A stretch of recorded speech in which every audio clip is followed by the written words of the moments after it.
श्रोता प्रेमियों, मैं राम सागर शास्त्री आप लोगों के समक्ष रखने जा रहा हूं एक प्रसंग, मन चंगा तो कठौती में गंगा।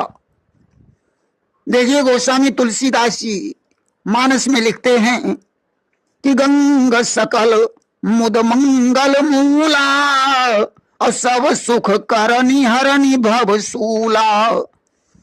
दर्श परस और मज्जन पाना और हर ई पाप का वेद पुराना। परम पावनी जगत तारिणी भगवती भागीरथी के जल का दर्शन, स्पर्श, नमन और स्नान त्रिताप नाशक, सिद्धि प्रदायक और संपूर्ण पापों का विनाशक है। आइए गंगा जी की कथा क्या है देखें कि सदियों से चली आ रही पावन ये कहानी, पावन ये कहानी। कहते हैं लाए गंग को भागीरथी ज्ञानी, भागीरथी ज्ञानी। एक बार सगर भूप ने एक यज्ञ रचाया, एक यज्ञ रचाया। उस अश्वमेध यज्ञ में घोड़े को मंगाया, घोड़े को मंगाया। घोड़ा चुरा लिया तभी सुरपाल ने आके, सुरपाल ने आके लोमस ऋषि के पास में बांधा उसे जाके, बांधा उसे जाके। पुत्रों ने छानबीन की, पाया नहीं घोड़ा, पाया नहीं घोड़ा। त्रैलोकों में ढूंढा नजर आया नहीं घोड़ा, आया नहीं घोड़ा। खोदी जो है जमीन तो आश्रम नजर आया, आश्रम नजर आया। ध्यानस्थ मुनि के पास में घोड़ा बंधा पाया, घोड़ा बंधा पाया। मारी किसी ने लात तो द्रग मुनि के खुल गए, द्रग मुनि के खुल गए। मुनिवर के क्रोध से वहीं नृपलाल जल गए, नृपलाल जल गए। फिर भागीरथ के तप से ब्रह्मा विष्णु झुक गए, ब्रह्मा विष्णु झुक गए। इस तौर गंगा लाने में बेसफल हो गए, बेसफल हो गए। सदियों से चली आ रही पावन ये कहानी, कहते हैं लाए गंग को भागीरथी ज्ञानी। सगर के जब 60,000 पुत्र कपिल मुनि की दृष्टि से भस्म हो गए तो उनका उद्धार करने के लिए भगीरथ ने कठोर तपस्या की और वे गंगा जी को लाने में सफल हो गए। एक बार गंगा स्नान का पर्व था। हमारी माताएं बहनें श्रद्धा स्वरूपा हैं, सबसे अधिक भीड़ इन्हीं की होती है कि गंगा नहाने के लिए सब भीड़ चल पड़ी, सब भीड़ चल पड़ी। महिलाओं और युवकों की टोली निकल पड़ी, टोली निकल पड़ी। कोई 12, कोई 16, कोई 19 की चली, 19 की चली। कोई 20, कोई 21, कोई 25 की चली, 25 की चली। भगवान शंकर ने पार्वती जी से कहा, देवी आओ मैं परीक्षण करके तुम्हें दिखाऊं कि इनमें से कितने लोग गंगा जी के भक्त हैं। मैं कोढ़ी का वेश धारण कर रहा हूं और तुम सुंदर स्त्री बन जाओ। आज ऐसा ही हुआ कि भक्तों की परीक्षा को करुणा धाम चल पड़े, करुणा धाम चल पड़े। कोढ़ी का रूप धर के शिव भगवान चल पड़े, भगवान चल पड़े। रस्ते में वहीं बैठ गए, प्रभु का ध्यान धर, प्रभु का ध्यान धर। गौरा से यूं कहने लगे हैं मुस्कुराए कर, मुस्कुराए कर।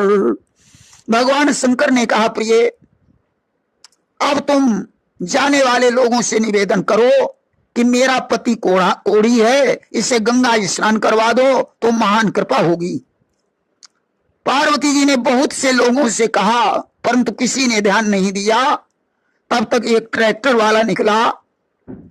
पार्वती जी ने उससे हाथ जोड़कर कहा, भैया मेरा पति कोढ़ी है, इसे ट्रैक्टर में बैठा लो और गंगा स्नान करवा दो। उसने कहा, कोढ़ी को नहीं, तुम्हें यदि चलना हो तो आ जाओ। तब तक एक मोटरसाइकिल वाला निकला। पार्वती जी ने उससे अनुरोध किया। उसने कहा, कहां इस कोढ़ी ओढ़ी के चक्कर में पड़ी हो, मेरे साथ चलो, मैं अपनी स्त्री को घर से निकालकर तुम्हें पटरानी बनाकर रखूंगा, तुम्हें कोई काम धंधा करने की जरूरत नहीं पड़ेगी, मैं सारा काम काज स्वयं कर लूंगा। पार्वती ने कहा, जाओ भैया, मुझे तुम्हारे साथ नहीं जाना है। तब तक एक बाबा जी आ गए। पार्वती जी ने निवेदन किया कि संत हृदय नवनीत समाना, संत का हृदय मक्खन की तरह मुलायम होता है, इसलिए बाबा जी कृपा करके मेरे पति को गोद में लेकर गंगा स्नान करवा दो। बाबा जी बोले, कोढ़ी को कौन गोद लेगा, तुम्हें मेरे साथ चलना हो तो आ जाओ, इस कोढ़ी को यहीं पड़ा रहने दो। पार्वती जी ने कहा, बाबा जी बाल सफेद हो गए, मुंह में दांत नहीं रहे, अब भी स्त्री की चाह कर रहे हो। बाबा जी ने कहा, बालों की क्या बात करती हो, हिजाब डालकर बाल काले कर लूंगा, रही बात दांतों की तो मैं 32 ही लगवा लूंगा।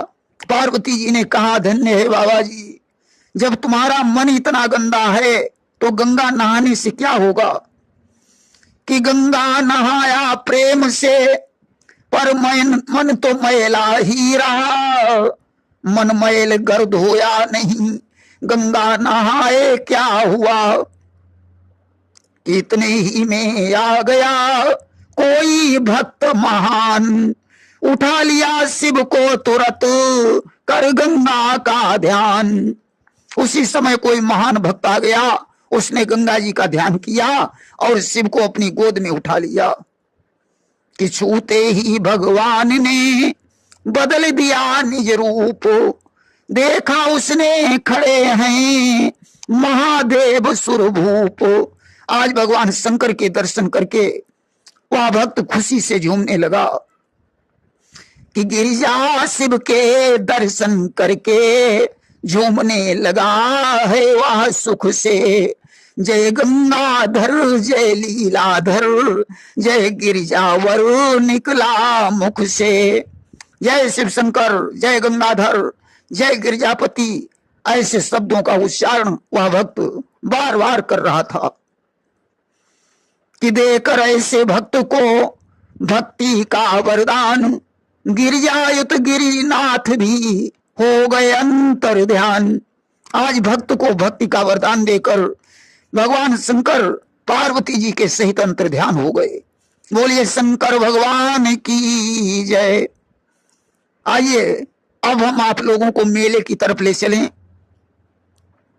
कि कहूं कथा भागवत हो रही है, कहूं संतन सभा जुड़ी न्यारी, कोई लगा है पूजन अर्चन में, कोई ताक रहा सुंदर नारी, कोई पेड़ा बर्फी बेच रहा, कहूं बने जलेबी रसवारी, कोई घर वाले को ढूंढ रही, कोई खोज रहे हैं घरवारी, कहूं लगे हैं झंडा पंडन के, कहूं भजन कीर्तन है जारी, कोई हंसता है कोई रोता है, कोई देता है काहू को गारी। कहीं कथा हो रही है, कहीं भजन कीर्तन हो रहे हैं, कोई घरवाले को ढूंढ रही है, कोई अपनी घरवाली को खोज रहा है, कोई पूजा अर्चना में लगा है, कोई सुंदर स्त्री को देख रहा है, कोई हंस रहा है, कोई रो रहा है, कोई किसी के साथ झगड़ा कर रहा है।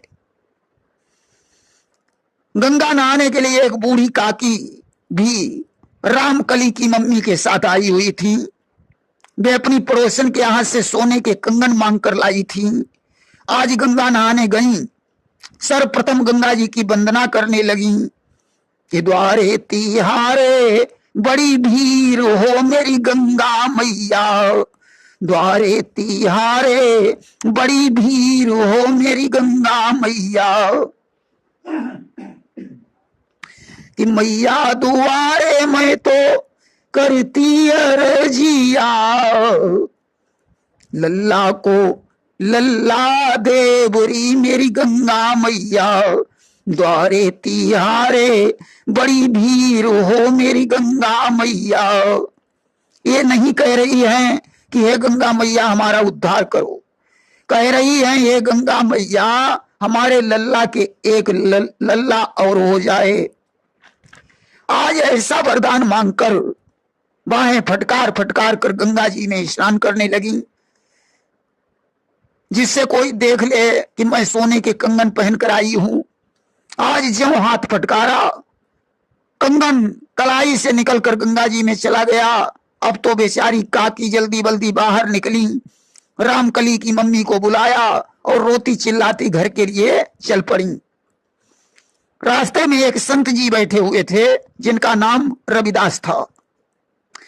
कि रविदास ने जब देखा उदास, पूछा माता क्यों रोती हो, क्या संकट है क्या पीड़ा है जो इतनी व्याकुल होती हो।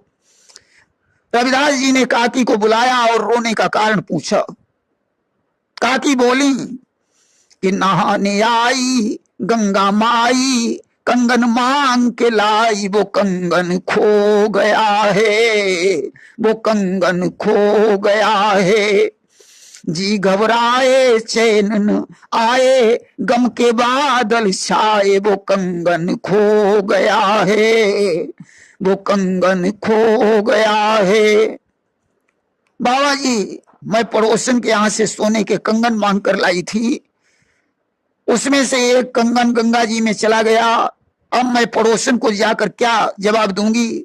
आज रविदास जी ने अपनी कठौती में हाथ डाला और कंगन निकाल करके दे दिया। बोले तुम्हारा कंगन हमारी कठौती में आ गया था। यहीं पर एक कहावत बनकर तैयार हो गई कि मन चंगा तो कठौती में गंगा। कि बस यही कहावत एक बनी, देखो जब अपना मन चंगा, तब नहीं जरूरत गंगा की, खुद काठ कठौती में गंगा। वहीं इसका दूसरा उदाहरण भी है कि एक बार भोज राजा ने भी गंगा को नहाने की ठानी, शुभ समय मुहूर्त निकलवाया, फिर मंत्री से बोला बानी। एक बार राजा भोज ने गंगा नहाने का विचार बनाया, उसने शुभ मुहूर्त निकलवाया और मंत्री से बोला कि है कौन सवारी अति उत्तम, मंत्री जी मुझको बतलाओ, हाथी पर बैठ पयान करूं, तुम अपनी इच्छा प्रगटाओ। मंत्री जी, गंगा स्नान के लिए कौन सी सवारी उत्तम रहेगी? क्या हाथी पर बैठकर चला जाए? मंत्री बोले हाँ महाराज, अति उत्तम यही सवारी है, लंबा चौड़ा जानवर यही, और चाल बड़ी मतवारी है। मंत्री ने कहा महाराज, हाथी बड़ा लंबा चौड़ा जानवर है, इंद्रादि देवता भी हाथी पर बैठकर चलते हैं।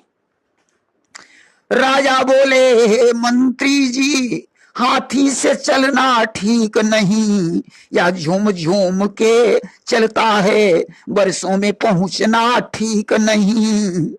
राजा ने कहा मंत्री जी, हाथी झूम झूम करके चलता है, पहुंचने में बड़ा लंबा समय लग जाएगा।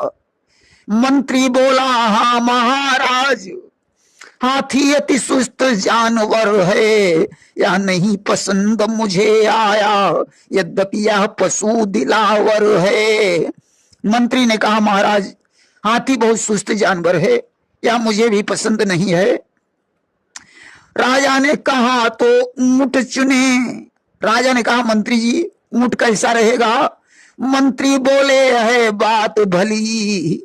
मंत्री ने कहा महाराज, ऊंट ही रखो कि यह एक दिवस में पहुंचेगा, हे महाराज कोसों की गली, यह एक दिन में सैकड़ों कोस की दूरी तय कर लेगा। राजा बोले नहीं ऊंट भला, उसके पीठी पर है कुंवर, बैठे बैठे मर जाऊंगा, हो जाएगा चलना दूभर। राजा ने कहा ऊंट की पीठ पर कुंवर होता है, उस पर बैठने से बड़ा कष्ट होगा। मंत्री बोले रहने भी दो, ये है गधे से भी बदतर, फिर बहुत बलबलाता भी है, गुस्सा आएगा सुन सुन कर। मंत्री ने कहा ऊंट गधे से भी बेकार है, बहुत बलबलाएगा, जिसे सुनकर गुस्सा आ जाएगा। राजा ने कहा ऐसा करो, घोड़ा रखो। राजा बोले घोड़ा रखो, मंत्री बोले हाँ रखो, यही वीरों की यही सवारी है, इससे अच्छी कोई और नहीं। मंत्री ने कहा महाराज घोड़ा तो वीरों की सवारी है, इससे अच्छी और सवारी क्या हो सकती है। राजा बोले मंत्री जी घोड़े से चलना ठीक नहीं रहेगा। कि राजा बोले ये ठीक नहीं, मंत्री जी बोले जचा नहीं, कब खाई खंदक में डाले इसका भी कोई पता नहीं। मंत्री ने कहा महाराज घोड़े का क्या भरोसा, कब खाई खंदक में गिरा दे। राजा बोले मंत्री कहिए पालकी सवारी कैसी है।